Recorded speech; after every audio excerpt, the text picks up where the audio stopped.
মাছেদের জগতে কোনো আইন নেই, নিয়ম শুধু একটাই, শক্তি।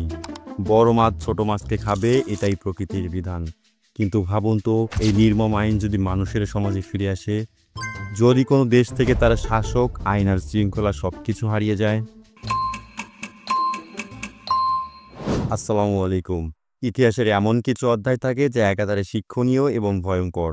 আজ আমরা বাংলার এমনই এক ইতিহাস নিয়ে কথা বলবো, যার নাম শুনলে গায়ে কাটা দেয়। প্রায় 100 বছর ধরে চলা এই অরাজকতার যুগ কিভাবে শুরু হয়েছিল, কেন এক সমৃদ্ধ জনপদ হঠাৎ করে মৃত্যু পরিতে পরিণত হলো, এই সব প্রশ্নের উত্তর জানতে হলে আমাদের পিছিয়ে যেতে হবে প্রায় 1400 বছর আগে, শশাঙ্কের সময়কালে। মৎস্যান্যায়ের কারণ জানতে হলে এর ঠিক আগের পরিস্থিতিটা বুঝতে পারা খুবই জরুরি। 7ম শতাব্দীর শুরুতে বাংলার রাজনৈতিক আকাশে উদয় হয়েছিল এক প্রবাদপ্রতিম শাসক, রাজা শশাঙ্ক। তিনি প্রথম বাঙালি শাসক, যিনি ছোট ছোট রাজ্যগুলোকে একত্রিত করে এক বড় রাজ্য প্রতিষ্ঠা করেছিলেন, গৌড় সাম্রাজ্য। শশাঙ্ক শুধু বাংলার শাসকই ছিলেন না, তিনি ছিলেন এক মহারাজাধিরাজ। তার রাজধানী কর্ণ সুবর্ণ, আজকের মুর্শিদাবাদ থেকে উত্তর মগধ, উৎকাল এমনকি কঙ্গোত পর্যন্ত নিজের আধিপত্য বিস্তার করেছিলেন।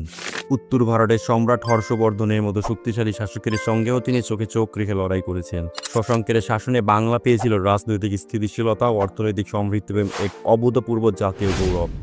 তার মুদ্রা, শাসন ব্যবস্থা সবকিছুই এক শক্তিশালী কেন্দ্রীয় শাসনের পরিচয় দেয়। তিনি ছিলেন সেই নোঙ্গর যা বাংলাকে স্থির রেখেছিল।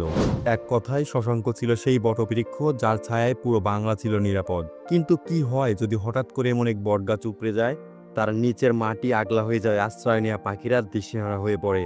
ঠিক এটাই ঘটেছিল শশাঙ্কের মৃত্যুর পর। আনুমানিক 637 খ্রিস্টাব্দের দিকে শশাঙ্কের মৃত্যু হয়, আর তার মৃত্যুর সঙ্গে সঙ্গেই শুরু হয় বাংলার ইতিহাসের সবচেয়ে ভয়ঙ্কর পর্বের কাউন্টডাউন। মৎস্যান্যায় একদিনে শুরু হয়নি, এর পিছনে ছিল প্রধান 3টি কারণ। শশাঙ্কের সাম্রাজ্য ছিল মূলত তার ব্যক্তিগত কারিশমা আর সামরিক শক্তির উপর নির্ভরশীল। তার মৃত্যুর পর গৌড় সিংহাসনে বসার মতো কোনো যোগ্য উত্তরসূরি ছিল না। ফলে যে শক্তিশালী কেন্দ্রীয় শাসন বাংলাকে এক করে রেখেছিল তা মুহূর্তের মধ্যে ভেঙে পড়ে। রাজধানী কর্ণ সুবর্ণ তার গৌরব হারায় এবং বাংলায় এক নেতৃত্বহীন জাহাজে পরিণত হয়। যখন কোনো দেশের কেন্দ্রীয় শক্তি দুর্বল হয়ে পড়ে, তখন তার প্রতিবেশীরা সুযোগ নিতে ছাড়ে না। শশাঙ্কের মৃত্যুর পরও এমনটাই ঘটেছিল। তার পুরনো শত্রু কর্ণজের রাজা হর্ষবর্ধন এবং কামরূপের রাজা ভাস্কর বর্মন যৌথভাবে আক্রমণ করেন। শুধু তাই নয়, পরবর্তী দশকগুলোতে কাশ্মীর রাজ ললিতাদিত্য, কর্ণজ রাজ যশবর্মন সহ আরও অনেক বহিরাগত শক্তি দ্বারা বারংবার বাংলাকে আক্রমণ করে সম্পদ লুণ্ঠন করে এবং রাজনৈতিক অবস্থাকে আরও পঙ্গু করে দেয়। বাংলা তখন হয়ে উঠেছিল এক অরক্ষিত খেলার মাঠ, যেখানে যে যার মতো করে গোল দিয়ে যাচ্ছিল। আর এখানেই মৎস্যান্যায়ের আসল রূপটি প্রকাশ পায়। যখন রাজা নেই, বাইরের শত্রুরা ক্রমাগত আক্রমণ করছে, তখন দেশীয় ছোট ছোট শাসকরা কি করবে? তারা নিজেরাই রাজা হওয়ার চেষ্টা করবে। বাংলার বিভিন্ন অঞ্চলের স্থানীয় সামন্ত বা ভূস্বামীরা নিজেদের স্বাধীন বলে ঘোষণা করে। প্রত্যেককেই নিজের ক্ষমতা ও এলাকা বাড়ানোর জন্য পাশের দুর্বল অঞ্চলকে আক্রমণ করতে শুরু করে। ঠিক যেমন পুকুরের বড় মাছগুলো ছোট মাছদের শিকার করে, তেমনই শক্তিশালী শাসকেরা দুর্বলদের গ্রাস করতে থাকে। কোনো আইন ছিল না, বিচার ছিল না, কেবল ছিল তরোয়ালের শাসন। এই চরম অরাজক পরিস্থিতি তৎকালীন লেখকেরা নাম দিয়েছিলেন মৎস্যান্যায়। ইতিহাসের বইয়ে মৎস্যান্যায় শব্দটা যতটা সহজে পড়া যায়, বাস্তবতা ছিল এর চেয়ে অনেক বেশি ভয়ঙ্কর। কল্পনা করুন সেই সময়টাতে একজন সাধারণ মানুষের জীবন ঠিক কেমন ছিল।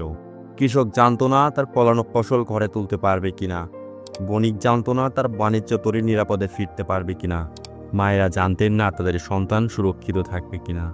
ধর্ম, সংস্কৃতি, জ্ঞানচর্চা সবকিছু স্তব্ধ হয়ে গিয়েছিল। মানুষের জীবন হয়ে উঠেছিল অনিশ্চিত, নিরাপদহীন এবং দুঃস্বপ্নের মতো।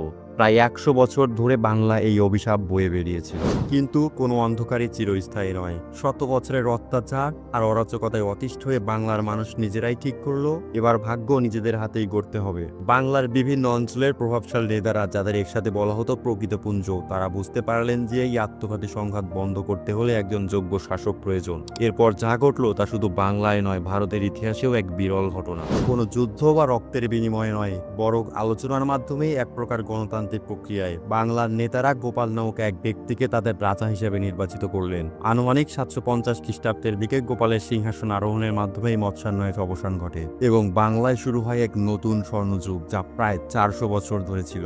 আজকের আলোচনা আপনাদের কেমন লাগলো? মৎস্যান্যায় বা বাংলার ইতিহাসটা আপনাদের কোনো মতামত থাকলে অবশ্যই কমেন্ট সেকশনে জানান। ভিডিওটি ভালো লাগলে লাইক করুন, বন্ধুদের সাথে শেয়ার করতে ভুলবেন না। আর এমন ঐতিহাসিক ভিডিও আরও দেখতে চাইলে আমাদের চ্যানেলটি সাবস্ক্রাইব করুন। দেখা হবে পরের কোন পর্বে। ধন্যবাদ।